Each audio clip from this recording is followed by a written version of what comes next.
TikTok radio. Oh, man. All your songs that are on the TikTok now on one radio station. And not going to lie, fellas. Not a bad station. It's not bad. It's not bad. It's all the hits, man. But you know what's weird is that these songs they're whole songs. I'm only used to about 3 to 4 seconds of them, but they're real whole songs. Yeah, I'll be the same 'cause I never know you. yeah. That song is played all the time on those little video snippets, and I get into these weird rabbit holes. So this is gonna further erode the Jeremiah Johnson persona. But those dance videos where it's just like good-looking young people dancing and they're playing that song. Yeah, I'll watch that whole thing. Have you heard the thing about TikTok in China? No. Let me tell you about the thing in China, about TikTok in China. This is part of the overall global plan to erode Western culture. I have heard this one. You know this one? Yes. Brian knows this one. So the algorithm on TikTok in China only promotes things that'll make us dumber. No, the opposite. So it only promotes people doing impressive chess moves or solving math problems or a violin soloist. I mean, it's all. They reserve the make people dumber algorithm for the U.S. Yes. So the algorithm there is promotes worthwhile activities. That's so smart. Whereas ours is, hey, let me shake my ass to this Justin Bieber song. Which, by the way, follow me on TikTok. You see all my dances. You can see my renegade. He's doing it for us right now, live, folks. That he is. Something like that. Hello, everybody. We are the Freedom Cats. This is the Freedom Cats podcast. I'm your host, Chris Plack. With me, he's a Dapper Dan man. It's Jody Claypool. No, I think the Dapper Dan guy would be Stefan. Have you seen my hair? It's always. I mean, I don't know. I think if you that's keep this up, I'm that. going to RUNNOFT. Just like Mrs. Big Bloodsworth or something. RUNNOFT. She done RUNNOFT. To my left, maybe he's a Dapper Dan man. Yeah, definitely Dapper Dan. Look at that. Stefan King. He's got the Dapper Dan in there. Yeah, I don't think so. The George Clooney of our it's group. Mostly white rain. You are the Clooney. I can appreciate that. I tend to get a little verbose at times. You're John Turturro. Sure. And I'm Pete. Pete's awesome. Pete's great. He done got saved. Our movie today, Stefan, tell us about what you're bringing. Oh, to the brother, club. Where art thou? Probably one of my favorite, sit and watch movies. It's a rewatcher for me on a relatively regular schedule, if you will. It is a Coen Brothers movie. So Joel and Ethan Coen did it back in 2000. And I think one of the things I like a lot about it is because that's about the closest I get to books. It is loosely based on the Odyssey by Homer. And I didn't know this. Shout out to the homie Homer. Yeah. Rest in peace. R.I.P. Homer. Yeah. It is. It's something that I actually watched the movie first. Okay. I was like, oh, this is a fun movie. And not until after I first watched it did I realize that there was a tie-in to the Odyssey. And now every time I watch it, I'm like, what's that a callback to? There's the Cyclops, there's the Sirens, all that type of stuff. Loses the wife for a while. Not that I've ever read the Odyssey. That's out of my proper character. Mm-hmm. But yeah, it's just a very entertaining movie. The other thing that I like about it is just the callbacks to the rural South in the 30s. The chain gang and all that type of stuff. That's the one part of the Odyssey I could relate to was the Southern racism.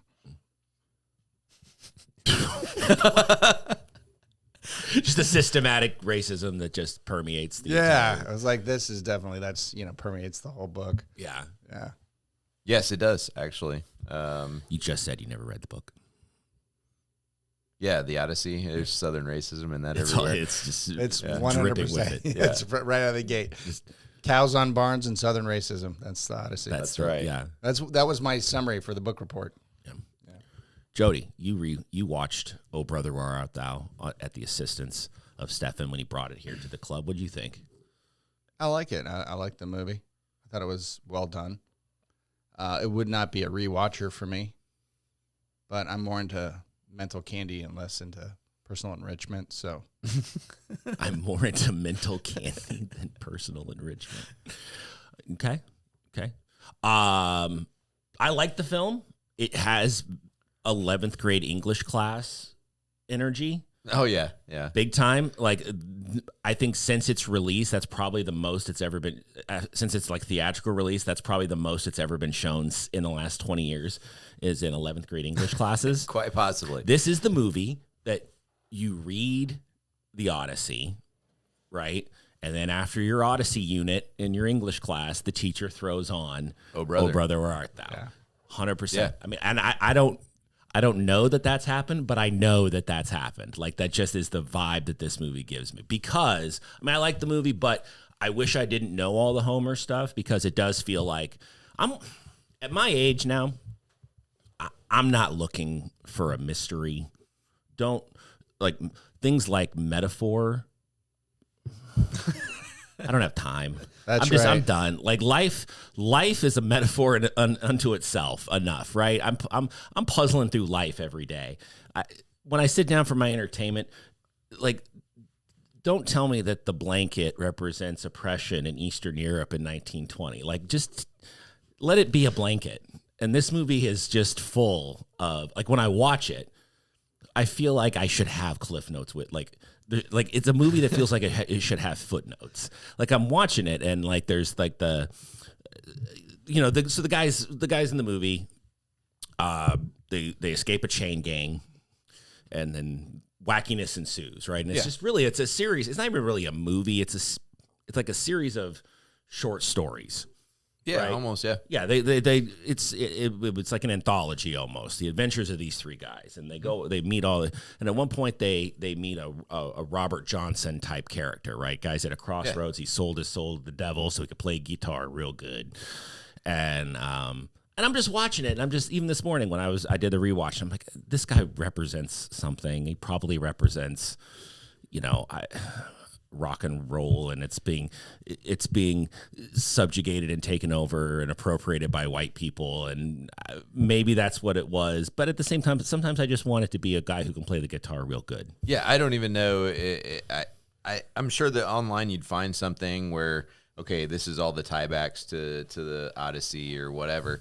I don't even know that was necessarily one. It just fit into that story well with doing that song that they wanted to do, and kind of then brought back the politicians at the end in the KKK, and it was a good way to pull it all together. I'm a big fan of Coen Brothers movies because of the type of humor that it is. I like those. So finding that guy, and I'm like, yeah, that's Robert Johnson for sure.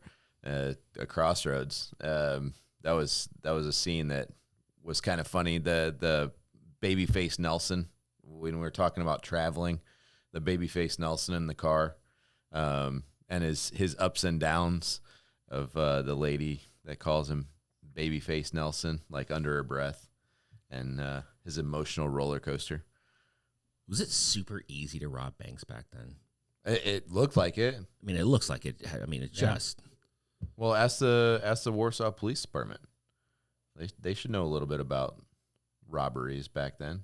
Oh, like Dillinger and Yeah, those boys. Gotcha. yeah. I mean, they were all over the place. The restaurant I ran was the Barbie Hotel. There's a lot of tie-ins there with that, and there were some older folks that actually remembered these guys. And the best way that I could translate it from what they talked about was that these guys were like Robin Hood.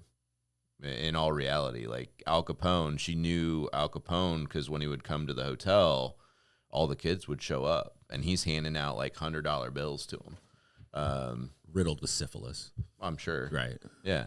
Like, that's what he died of. Capone. Yeah. Syphilis. He's like the American government. Elliot and the Ness and blankets. syphilis. That's what got him. Yeah. Tax evasion and syphilis. Yeah. Yeah. That's the name of my new album, by the way. Whenever I drop my Tax album. evasion and syphilis. Yeah, I was thinking about that this morning. Man, it was really easy to rob banks back then. Yeah, you get dressed up. Yeah. You got dressed up in your nice threads and shined your shoes, went over to the bank. And ammo was apparently free because you were just shooting everything. Yeah. On Free Crime Day, whenever that's a thing, like, are you Like Purge Where does- Day? Like Purge? like Purge? Sure. Yeah, Where yeah. does robbing a bank lie on your like bucket list of like if you could commit a crime, would you? Now, I don't think it's a good choice. I mean, you get like $5,000 at most. Like that's Right. all they have on hand at any given time. I mean, back then though, you know, it's hard currency and gold, you know, things like that. So I mean, if you could just do it, you know, risk free, just one time, Just one to be time? able to yell like, "Everybody, this is a robbery!" I mean, that would be pretty amazing. Just as a life experience. I'm not saying rob banks. I'm just saying what that must feel like to yell in a bank, "Everybody down! Put your hand!" You know, like that would feel. That would be No. that's a callback to Tommy Boy. He didn't mean to rob the bank. But yeah, if you just one time, I mean, It's going to be real quick. again, I'm not endorsing robbing banks. Let me just make that clear. If there was I'm a just town, saying, if there- I'm just saying, if there was a that town- must be, what a life experience that would be. If there was a town where you could live out your fantasies, would that be one of your fantasies, is to plan a successful robbery heist? I mean, even if the bank only had... Holy smokes! Oh, Forget we're about- Westworlding now. Freedom Cats is brought to you by JC Innovations. We provide engineering services for medical device development and defense. It's also brought to you by Tippy River Adventures. You want to get on the Tippy River and enjoy the water with your friends and family? Come out, check us out, have some fun. Oh Yeah, it's a total Yeah. Westworld. Forget yeah. about escape rooms. What an experience that would be. Set up a bank. You and your buddies. You have to rob the bank. That's like, it's a fake. Obviously, it's, you know, Yeah. and you've got like people in the bank milling about. You put together a crew. You have to like plan out the bank robbery, how you're going to do it. And then remember that time we just came up with $1 billion idea on the Freedom Cats podcast? But the people at the bank, like the security guards, have to try to stop you. So you legitimately have to plan a successful bank Yeah, robbery. you have to like ahead of time. It's like someone comes and gives you the layout, right? They're like the Danny Ocean type, right? Okay, yeah. Like the George Clooney, Danny Ocean type. You guys get together like, all right, here's the bank.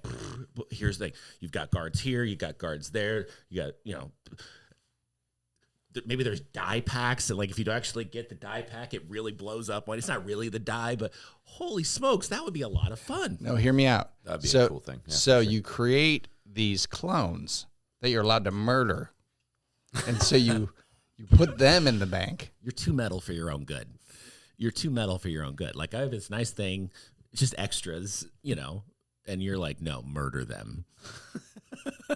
That was from Westworld. Yeah, that That's is not Westworld. my idea. Okay, don't make me the villain. I was just making a Westworld joke. That's a pretty dope show. Yeah, forget escape rooms, man. Bank robberies. That would be a lot of fun. Modern bank robbery is not any fun. I mean, in my mind, like you're not going in there seeing people's They took the faces, life out of stuff it. like that. I mean, It's not for the money. You're just doing it for fun at this point. it's like The Office, where where you're taking and or Office Space, excuse me, where you're sitting back behind a computer and you're sifting like 1 penny off of every dollar that gets processed or whatever, and you're like, really slow. The Superman 3. Yeah, method. that's modern bank robbery. It's nowhere near as exciting and fun. Actually, modern bank robbery is you're the head of the Fed and you just keep printing and printing and printing, and you just give it all out to your buddies. Yeah, There it is. yeah, the printing There of the it money. is. There it is. Yes. There it is. Good to have you back, buddy. All right. Yeah. So this movie, monster soundtrack. Oh yeah, killer. One of Killer. those times where the soundtrack becomes bigger than the movie. Sure. Like the soundtrack made more money than the movie. Dudes were out there buying mandolins. Yeah. Like this became like almost a cultural moment. And such like people like, there are those times where a movie comes out and the soundtrack, and then people begin to try to like mold their personalities around that. Like guys were literally buying mandolins and getting into like old timey bluegrass, Alison Krauss and stuff because of this movie and this soundtrack. It actually was kind of a turning point. This is, again, the movie was in 2000, and like that whole like hipster folk revival that's happened here recently with a number of smaller bands. You know, Dead South is one I can think of off the top of my head, and a number of others. But that all kicked off like early to mid 2000s. So you could have a point. Remember the swing thing in the late 90s? Yeah, I try to forget that. Yeah, that all came from Swinger. Remember, like Swingers comes out. Oh yeah, great movie. Yeah, love that movie. Not what it was about. That's one of those movies where you go back to it and you're like, wow, what I thought this movie was about when I was like 15. No, that's not what this movie's about. Like Vince Vaughn is not the hero of that movie. But that movie, that soundtrack came out. I remember people were taking swing lessons and going out to bars and doing like the whole let me throw you over my head thing. Big Bad Voodoo Daddy played at the Super Bowl halftime show. Like, so it's one of those type of. That was one of the highlights of the Super Bowl halftime shows. Well, a top. That's probably like it's in my top 50. That performance. Top 50. All right. Or 40, I guess. How many Super Bowls are we at now? I don't know, 55, 56, something like that. I quit watching like a few years ago. Massive sports fans here at the Freedom Cats podcast. But yeah, it's in my top 50 performances. Super Bowl. Big Bad Voodoo Daddy. Jody, you like the soundtrack? Yeah, that's fine. I wasn't going to buy a mandolin or anything. It wasn't like Harry Potter. I watched Harry Potter and went and bought an owl.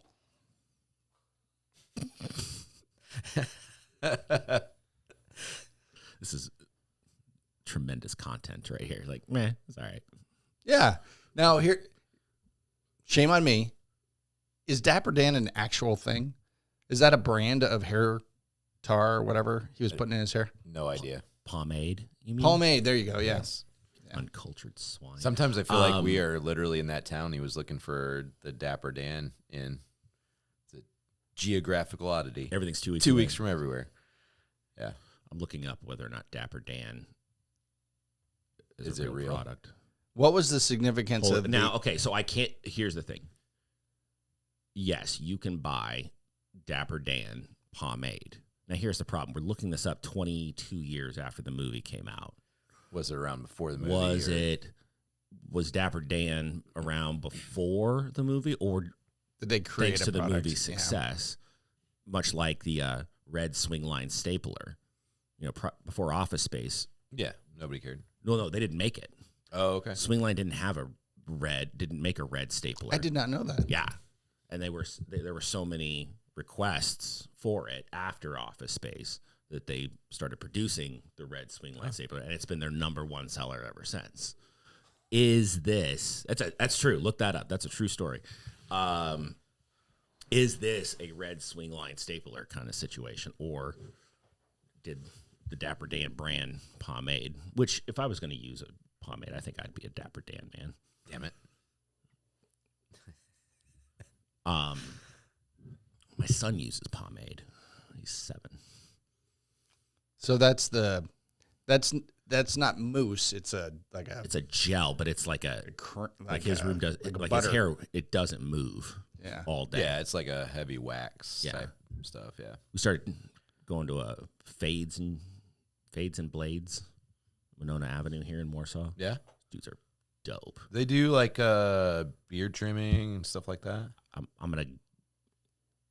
I don't know. Okay. I was gonna just thought an absolute. If you're guess of how listening, let me know. Yeah, that place I've been is looking cool, for a though. place to go. Like pool table in the back. Okay. Like there's like a very strong like Vatos kind of vibe to it. There's a lot of skeletons on the walls and stuff, like skeletons playing pool and skeletons like giving haircuts and stuff to other skeletons, which I think is dope. Super. Yeah. Anyway, they started started taking my son there, and they put like lightning bolts in the side of his head and stuff. Place Nice. is rad. Yeah.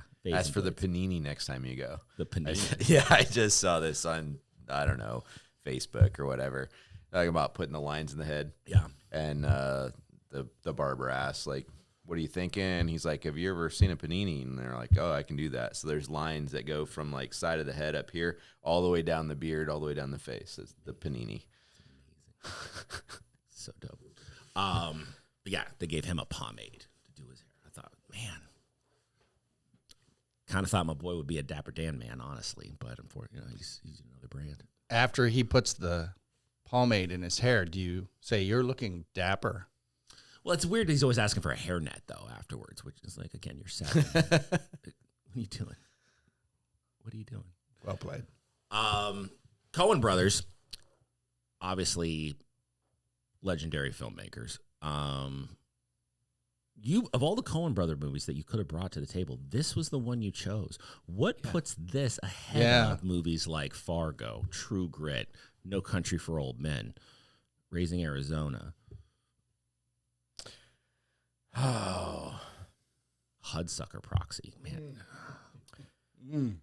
you know, they're all pretty fire. Reason I would pick this one in particular, I think it has to do with the nostalgia of it for me, as far When as you were like in the when chain I gang? was, yeah. Working hard on a chain. No, I mean as far as where in life I saw it. Yeah. Raising Arizona's great, and some of the others I've seen them all, but it has to do with like where I saw it in life. I was just about to get married, engaged at the time, and still living it up before kids. And honestly, I have to say, I like George Clooney as an actor personally. Between this and the Men Who Stare at Goats, those are probably my two favorite movies that he's been in. Just because they're off the wall, and I like him as an off the wall character.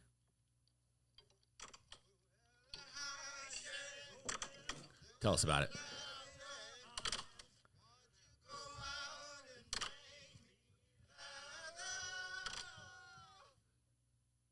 Just you were thinking about like how it reminded you of like the good old days or something. Oh Lord! I'm sorry. I thought Yeah. I was paying attention trying to make that bit. Clooney, doesn't- you're pro Clooney, anti Clooney. What were you saying? I'm pro Clooney in this movie and other movies like it, as far as his characterization, like that Men Who Stare at Goats. I like that. I'm not pro Clooney as far as Coffee commercials. or romantic comedies, any of that type of stuff. I'm not a fan. I love him. I've been enchanted since the Doug Ross days. I tell you what, the man. I mean, even when he's bad, he's still Clooney. He just has that sort of like. George Clooney is a movie star. He's a movie star. Like Daniel Day-Lewis, actor. George Clooney, movie star. I still have a chip on my shoulder about George Clooney though, ruining all the Batmans. Okay, it's George Clooney's fault. No, I'm gonna blame Schumacher, but Schumacher put nipples on the suit way before Yes. George Clooney ever showed up. You cannot put that on George Clooney. I'm still putting it partially on him. The man's come out and said, There's I'm enough sorry, blame to go around. The man has owned it, though. He said he's taken the hit. He said, I'm sorry for ruining Batman, even though it's not his fault. That's the kind of class act that George Clooney is. He saw the nipples on the suit. He still signed up to put it Yes. Bro, 2 words. Michael Clayton. That movie alone. You see Michael on. Clayton? Yeah, everybody's seen Michael Clayton. So good. Oh, the Oceans, Up in the Air, Dust Till Dawn, Gravity, Gravity? Up Really? in the air. The Perfect Storm, Bobby. You threw Gravity in the list? He threw Up in the Air in the list. Let's be honest. Up in the Air is I good. actually like that movie. Yeah. But Anna Kendrick, that's why I like that movie. Out of Sight. Fantastic Mr. Fox is even good. Actually, and Fantastic Mr. Fox is another one that Yeah. reminds me of this role and some of the others that he's done. It's not exactly mainstream. Yeah, I'm a Clooney stan. Like the dude, I'm in. He's one of those. You tell me Clooney's in. Did you? So Sure, I'm in. I understand. Family movie night. Fantastic Mr. Fox got a thumbs down. Yeah, and how did you feel listen, about that? Being a Clooney fan, my family's taste in film is suspect, and I'm working on it. It's a project, but it's suspect because, like, so we do this family pizza movie night, right? Where we go get we go order a couple pizzas, and then there's a rotating pick, and you get to pick, and there's no amending someone's pick. There's no, the pick is sanctified. The pick is the pick. Y'all got to sit bona there. fide. Y'all got to sit there. Y'all got to watch it. So I have the record for the most bad picks because at the end of the time we do like a rating. Hey, what'd you give it? 5 out of 5. Usually the kids 1,000. That kind of Yeah. But I have the most 1-star picks at 3, and it's garbage, utter garbage. Fantastic Mr. Fox, which is. Have you ever seen the Fantastic Mr. Fox? Yeah. Okay, It's a good movie. yeah. I mean, it's basically Claymation. a heist movie with a farmer. It's a heist movie for kids. It's like Fisher Price, my first heist movie. Yeah. I love it. I love a heist movie. Probably my favorite genre of film. Like, you get guys in a room talking about robbing something. You've got my $9. Like, I mean, I'm in. So Fantastic Mr. Fox, 1 star by my family. Robin Hood, the Disney animated, The kids one, like, Robin Hood and Little John Yeah, walk yeah, through yeah. the forest. 1 star. oh man, Right? Suspect. that's a great movie. Suspect. Freedom Cats is brought to you by 24/7 Cars. Are you looking for an affordable vehicle that you'll love? Then come see us at 24/7 Cars. With 2 locations to serve you in Larwell and Bluffton, you'll find what you're looking for at 24/7 Cars.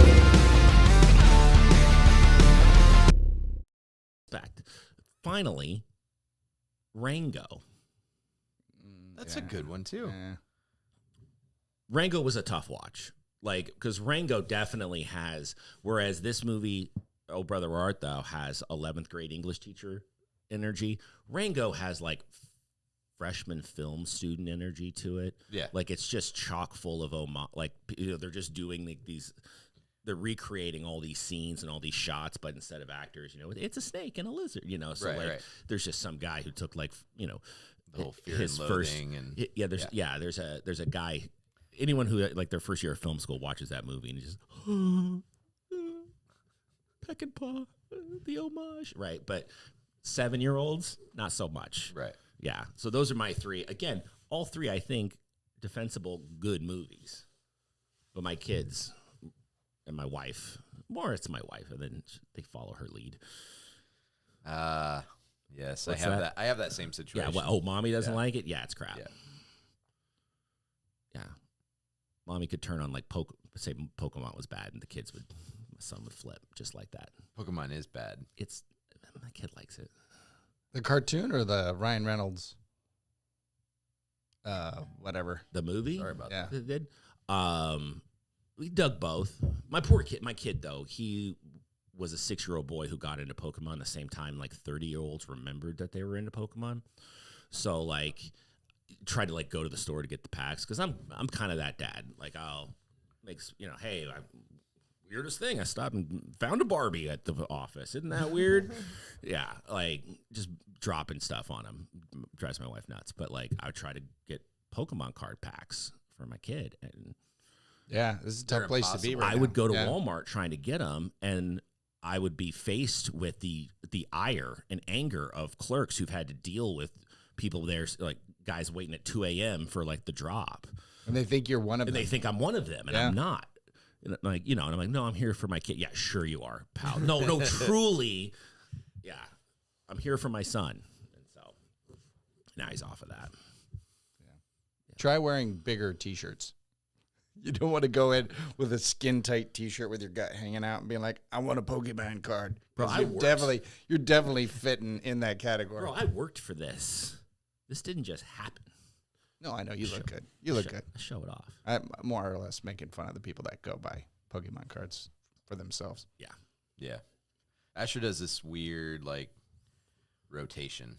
So it's Pokemon for a while, then it's what's the ball? The Bakugan. Yeah, and The then kid's into it's that one right now. Fantastic. the battle tops or whatever. Beyblades. Yes, there we go. Thank you very much. Yeah, Yeah, it's got a you, rotation. It goes like in those three. Yeah, mine similar. My kid is Pokemon cards, Lego, and then we'll go into like action figures, like whether it's a Star Wars action figures or like his little Marvel action figures or whatever. But like action, and then just it's that three. So okay, I was going to ask something, but I think I know the answer No, now. please. So you were talking about Pokemon. What's the other one? Beyblade, and then the other one. Bakugan. So isn't there there's a whole what do they call it, manga associated to that? It's a whole cartoon comic series. Does your kid get into the cartoon comic series where they start reading the book like backwards? Have you seen those books? Those manga books? Where they're written in English, but they're supposed to be read the same way you'd read it in Japanese from back to front. See, I'm in a quandary because I have 1,000% know what he's talking about. But then it's like, I've already no, I'm here for my kid. I don't even know what he's. I feel like he's baiting me. I don't know what to believe. Like, I don't know if he's actually asking or if he's going to steal my lunch money if I say I know what manga is. And I totally was taking it a different way. I thought you were going to be like, okay, Jeremiah Johnson's sitting over here asking me about Japanese comic books. There's that piece too, because he was way too specifically vague about it just then. Like, these ones where, I don't know, man, I heard that like you read them from back to front celebrating the art of Japanese literature. But, I've never seen them, but I also heard that maybe, a lot of them come in like 15-book series, and then those are the chapter. I don't know, but that's just what I heard. People tell me that they read them from like the back for some reason, and I don't know why. And, like, you could and some people tell me that they prefer like the subtitled versions of anime, but that the purists really prefer the actual dubbed version, or the other way around. I don't even know, but like. I also heard that like Crunchyroll is the best app to get good anime on, but like that some people like, which is it, Jody? No, wakarimasu.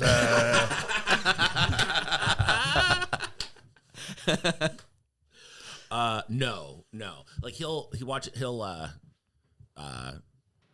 Netflix has some of the shows, and again, it's one of these things where it's like, you might have been into Pokemon 30 years ago or 20 years ago or whatever, and then got out of it, but they didn't stop. Like they kept making stuff. They kept putting stuff out for the last 20, 25 years. So like you like Pokemon. So I got a game on the Switch for it and start trying to watch the shows, but there's 25 years of content there. And it's like, Power Rangers. He was into Power Rangers for a minute. And there's like, again, that's another one. You might have been into Power Rangers back in the day and then got out of it, but they didn't stop. That train kept on going. That's a tough place to be as a dad too, because I remember being able to get that stuff like in a discount at a garage sale. You can't get that anymore. No. So if you want to invite your kid into that world, you're shoveling out some coin. Yeah, I stopped doing that pretty quick because like I started watching like old Transformers and G.I. Joe with my kid. Yeah, because it's all available, and I'm just trying to turn him into a little me, right? That's the process. Well, you can live vicariously. That's you can the point. relive that whole phase of your 100%. life again with a little buddy of yours. Absolutely. Yeah. So he did, but then he was like, he wanted Storm Shadow and Snake Eyes, and he wanted G.I. Joe figures, and those aren't easy to come by. And the dudes who still have them, if you want to buy them from them, they're at a very steep price. Yeah. Bunch of guys. Same way. Keep them in the box, reading their mangas from back to front. Watch these movies when I was a kid, Asher. You need to watch those. Like Dark Crystal was one of my faves as a kid. Yes, that's when Jim Henson reached epic level. See, okay. Now that's the thing. One of the things I struggle with is when do you roll those out? Like my kids, They are have to be age 7. appropriate. My kids are Right, 7, right. and like I saw it too young. Like So it scarred you. Maybe. I loved the movie because I saw it too young, and it was scary to me. Yeah. And I'm like, There's something to yeah, that. this is scary. Yeah. And now I look back, I'm like, this isn't scary at all. But I'm like, hey, Asher, you want to watch a movie that I thought it was scary? He's like, yeah. I'm like, all right, let's watch this. Yes. Okay, fair. But I saw Predator at my son's age. Same. I feel like I'd be doing him a disservice if I showed him Predator For at sure. his age. For sure. We live in a different world now. grandparents had HBO on cable, so got to see all those fun We movies. went to the yeah, my Dad took me to the theater. We went and saw Predator. Yeah, I mean, it used to be when I was that age, you take a kid to go see Indiana Jones and the Temple of Doom, you know? Saw that one. Yeah, Om Nam Shiva. You guys, Om Nam Shibai, Yeah. Om Nam Yeah, Shibai, Om Nam Shibai. Yeah. Kalima! No, Kalima Shakti. I don't know what I just said, but it's in there. Hindi for craziness. Yeah. So it's a tough one. Now, Oh Brother, Where Art Thou? I mean, we'll watch that probably this weekend. That's going to be my pick. Me and Asher have watched it a few times. Then you're going to have to Yeah, go of buy course, some yeah. Dapper Dan. Throw that in the kid's hair. To say the least, it's an entertaining jaunt, if you will. And I love the Pete character. He is just a gomer, and I love that. Yeah. That's great. They turned him into a toad. Where the early one, I there's a few spots. The early vote for who's the leader, and George Clooney and the John Turturro character both vote for themselves, and then Pete just says, "I'm with you, fellas." It just doesn't get it. Like that's a character for me that I just thoroughly enjoy watching. It's an incredibly sweet movie. It's For just sure. a sweet movie. It is, yeah. It doesn't have there's a cynicism that's in some of their other films like Fargo that isn't here. Like even the bad guys, the villains in this movie are endearing in some way or another. Yeah. I mean, this isn't a tacit endorsement of like the KKK or anything, but I get it. even there's a numbskullery to them That's that right. makes them kind of sweet. I'm a fan of this movie. I like it. It's probably not my favorite. It's definitely not my favorite Coen Brothers movie. But It is something you can watch with the kids. You can't watch Fargo with the kids. no. But I think this would be like if you were to like introduce your kids to like the Coen Brothers. I think like this is probably your best sort of jumping on point. Probably, yeah. This or Raising Arizona, one of the two. Oh gosh, I love Raising Arizona. That's a good movie. Love that movie. Yeah. That's probably my favorite Coen Brothers. Yeah. Raising Arizona. And that one dates. That one goes back. That was probably my favorite. Obviously, like Fargo is up there, Yeah. I was going to say Fargo's probably but the top of the list for me. It's just so funny and gritty at the same time. yeah. And I hold a really strong place in my heart for the Hudsucker Proxy. Yes. Okay, so line from Hudsucker Proxy. Pants. Mm-hmm. That's my line. Anytime somebody says Hudsucker Proxy, I go, Pants. It's just the best single line ever. It's good. So, Stefan, you brought this to the club. I'm going to assume that you think it should go on the wall. Yeah, absolutely. I'm a huge fan. So it's up to the jury, however, to deliberate. I'd say no. Why? Because once we start down the path of Coen Brothers films, this one doesn't rise to the level of meeting our canon stamp. Okay. Don't get me wrong, I would enjoy it, but like you said, this is an 11th grade English film. When I'm watching it, I'm enjoying the sweetness of the journey, but I can't help but try to figure out the symbolism part, like the guy pumping the old school single man cart on the railroad track. The Oracle. The Oracle brings up the cow on the barn, Yeah. and then you wait The until the end. fortune you seek will not be the fortune that you find. Well done. That was nice. Yeah. That was very good. Appreciate it. So that starts the whole process of me having to think. It could be my bias too, because I like to just zone out and be fed mental candy, and get fat on mental candy. There is this list. Okay, I'm kind of with you on this a little bit. Now I don't know. Let me ask you a question though. So you're saying Freedom Cats podcast is brought to you by Hoplar Brewing with 2 locations in the historic Leesburg Mill And the new location on Market Street, we brew with innovation.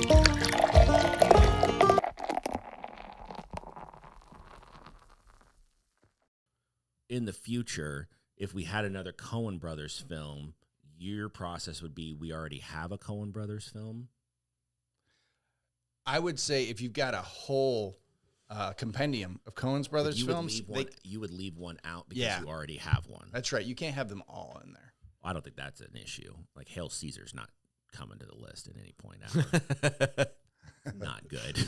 And George Clooney's in that one, so you think. Yeah. I mean, it's George Clooney, so it's a 6 already. Like out of the box, having not even seen it, it's already a baseline 6, and it's up from there.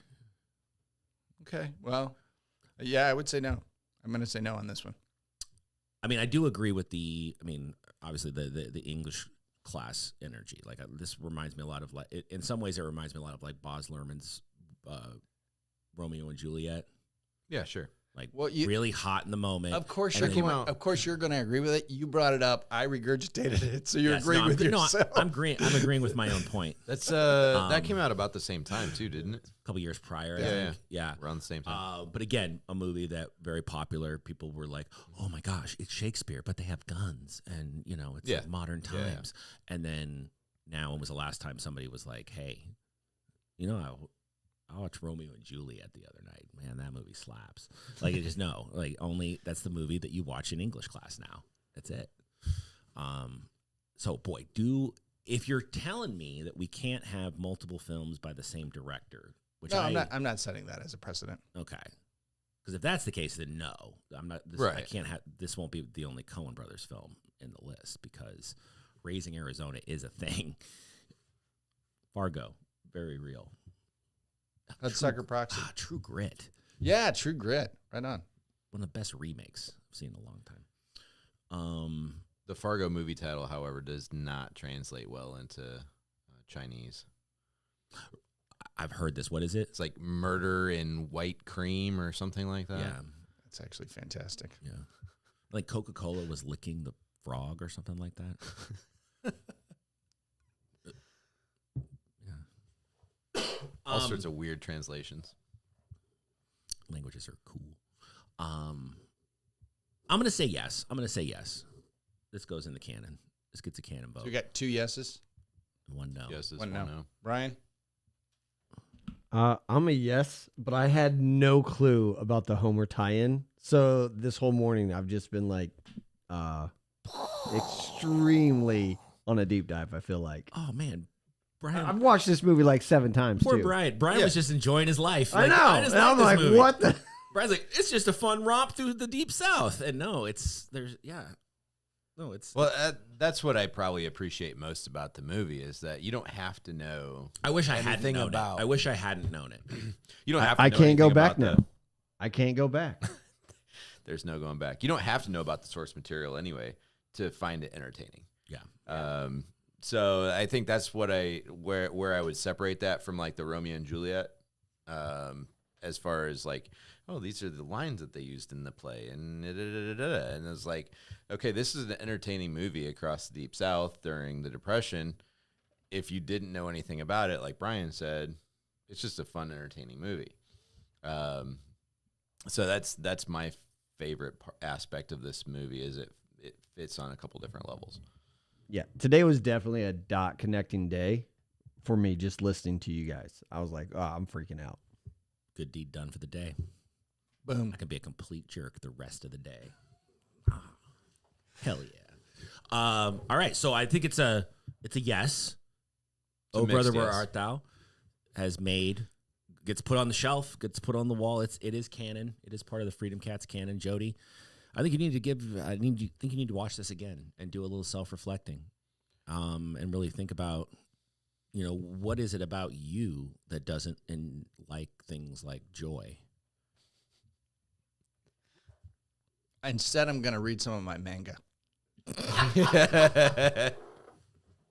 That's awesome. That is awesome.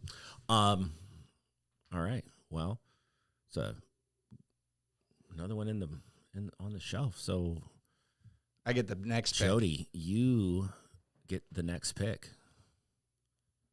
What are you doing? What are you gonna do? Princess Bride. Inconceivable. All right, I can live with that. Princess Bride. Yeah. Yeah, I like this. Okay. Yeah. All right. All right.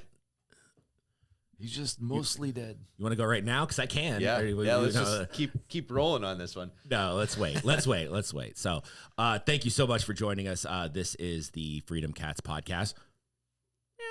Meow. One of these days, we're going to hit it. On behalf of everybody here, Jody, Stefan, Brian, thank you so much. Take care of yourself and each other.